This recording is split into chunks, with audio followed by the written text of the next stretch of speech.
स्वामी जी, आप डॉक्टर हैं और कई बार वेंटिलेटर पे भी पेशेंट रहता है, डेथ हुई नहीं है और वो गले में नलकी लगी हुई है, तो क्या ध्यान का उसके लिए कोई उपयोग और कैसे उसको काउंटर कर सकता है?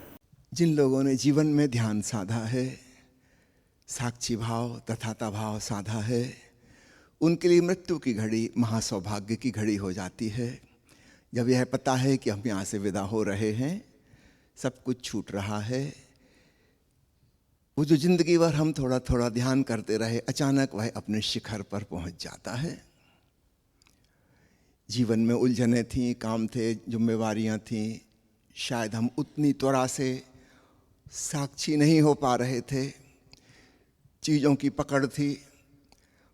मृत्यु के समय पकड़ अपने आप ही छूट रही है। स्पष्ट हो गया कि कुछ पकड़ ही नहीं सकते, अपना शरीर ही छूट रहा है, इंद्रियां जवाब दे रही हैं, हृदय धड़कन बंद कर रहा है, सांस चलनी बंद हो गई है, सब प्रकार से सब चीज़ें छूट रही हैं। जीते जी थोड़ा मुश्किल था इस बात को समझना कि हमारे हाथ में कुछ नहीं है। जब डॉक्टरों ने कह दिया कि अब हमारे हाथ में कुछ नहीं है, तब बिल्कुल स्पष्ट हो जाता है कि किसी के हाथ में कुछ नहीं था, ना है, ना हो सकता है। यदि हमने जीवन भर थोड़ी भी होश की साधना की है, स्वीकार भाव को साधा है, तो अचानक हम पाएंगे हमारा तथाता भाव खूब प्रगाढ़ हो गया। हमने तो जीते जी ही ध्यान में कोशिश की थी मृतवत हो जाने की। अब जब वास्तव में मृत्यु आ रही है, हमारी पुरानी प्रैक्टिस बहुत काम आएगी। अचानक हम स्वीकार भाव से भर जाएंगे कि जो हो रहा है ठीक, हम रिलैक्स हो जाएंगे। साधारण संसारी व्यक्ति लगातार संघर्ष करता है, लड़ता रहता है, वो मरना नहीं चाहता। जीवन की पकड़ बहुत मजबूत होती है और वो इसलिए इतने दुख में पहुंच जाता है कि प्रकृति उसे बेहोश कर देती है। एक सीमा है दुख के बर्दाश्त करने की, उससे ज़्यादा तीव्र दुख होगा तो प्रकृति हमें मूर्छित कर देती है। जैसे डॉक्टर बेहोश कर देता है ऑपरेशन करने के पहले, तो डॉक्टर तो छोटा मोटा अंग निकालता है कि अंग प्रत्यारोपण करता है। मृत्यु में तो पूरा का पूरा शरीर ही हटाया जा रहा है और नया शरीर दिया जा रहा है। इससे बड़ा ट्रांसप्लांटेशन तो कोई नहीं है। अगर व्यक्ति इसमें दुखी हो गया तो जैसे डॉक्टर एनेस्थीसिया दे देते हैं, ठीक वैसे ही प्रकृति भी बेहोश कर देगी, ताकि पता ही ना चले, चुपचाप यह शरीर छूट जाए, दूसरे शरीर में प्रवेश हो जाए, फिर वहाँ जब जन्म हो तब होश आए। लेकिन जिस व्यक्ति ने स्वीकार भाव और साक्षी भाव को साधा है, उसको बेहोश करने की कोई ज़रूरत नहीं, क्योंकि वो लड़ नहीं रहा। उसने तो अपने आप को छोड़ दिया कि ठीक, देखते हैं दृष्टा भाव से क्या हो रहा है, और जो हो रहा है वह स्वीकार है। कोई संघर्ष नहीं है, कोई विरोध नहीं है। तो ऐसा व्यक्ति बहुत गहरे रिलैक्सेशन में चला जाता है। उसका साक्षी चैतन्य अपने परम शिखर पर पहुंच जाता है। उसका स्वीकार भाव जो उसने जिंदगी भर साधा था, अब वह बहुत सघन रूप से प्रकट होता है। तो जिस व्यक्ति ने थोड़ा थोड़ा भी ध्यान साधा है, वह अचानक पाएगा मृत्यु की घड़ी उसके लिए महासौभाग्य की घड़ी बन गई। उसकी मृत्यु साधारण मृत्यु नहीं होगी, उसकी मृत्यु महापरिनिर्वाण होगी। वह केवल शरीर से नहीं छूट रहा, वह आवागमन के चक्र से ही छूट जाएगा। तो ये बहुत बड़ा फर्क ध्यानी व्यक्ति के लिए हो सकता है।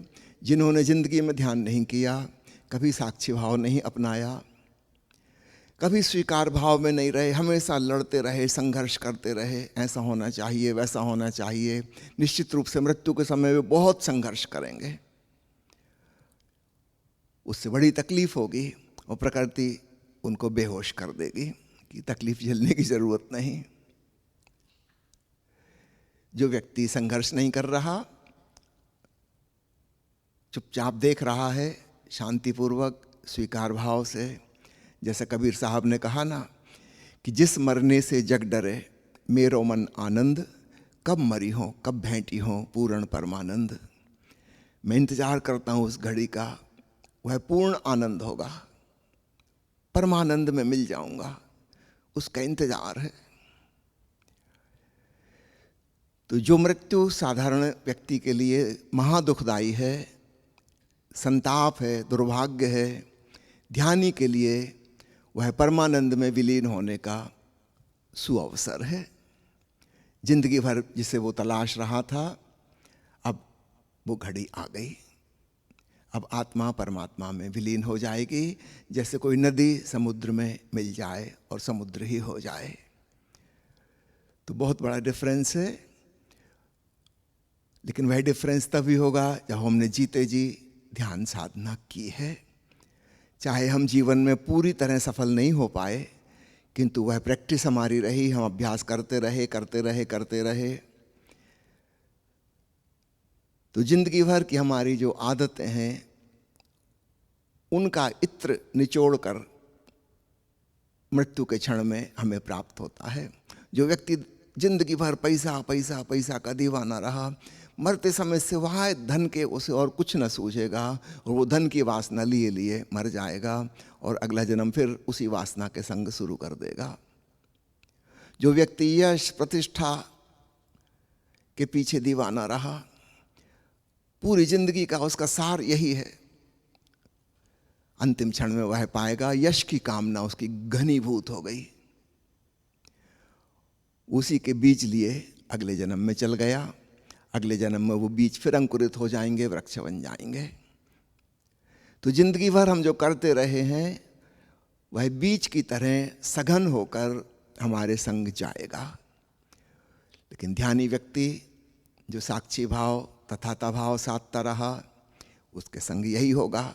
और मजे की बात है, तब कोई भी बीज नहीं होगा, एक निर्बीज समाधि पतंजलि जिसे कहते हैं, वह अवस्था उपलब्ध हो जाएगी। कोई कामना ही नहीं रहेगी। हम चुपचाप देखते गायब हो जाएंगे। चूंकि कोई कामना नहीं है, इसलिए अगला जन्म नहीं होगा। कामना ही बंधन है, और निष्काम हो जाना मोक्ष है, मुक्ति है। तो मृत्यु ध्यानी के लिए एक महासौभाग्य की घटना हो जाती है। वो दुश्मन जैसी नहीं लगती, क्योंकि वह जीवन में भी इसका प्रयास करता रहा है।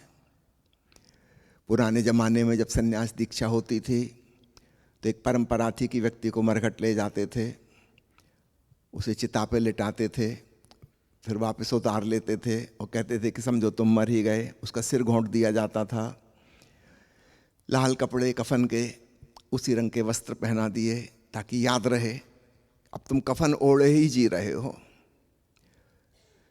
नया नाम रख देते थे, ताकि पुराना व्यक्तित्व मर गया, उसको भूलो, अब तुम एक नए व्यक्ति हो गए, नया जन्म हुआ है। और ये लाल गेरुआ रंग के वस्त्र याद दिलाएंगे कफन के रंग की। अब ऐसे जियो कि मानो मर ही गए। भीतर अहंकार मर जाए। शरीर तो जब मरेगा तब मरेगा, भीतर अहंकार की मृत्यु हो जाए।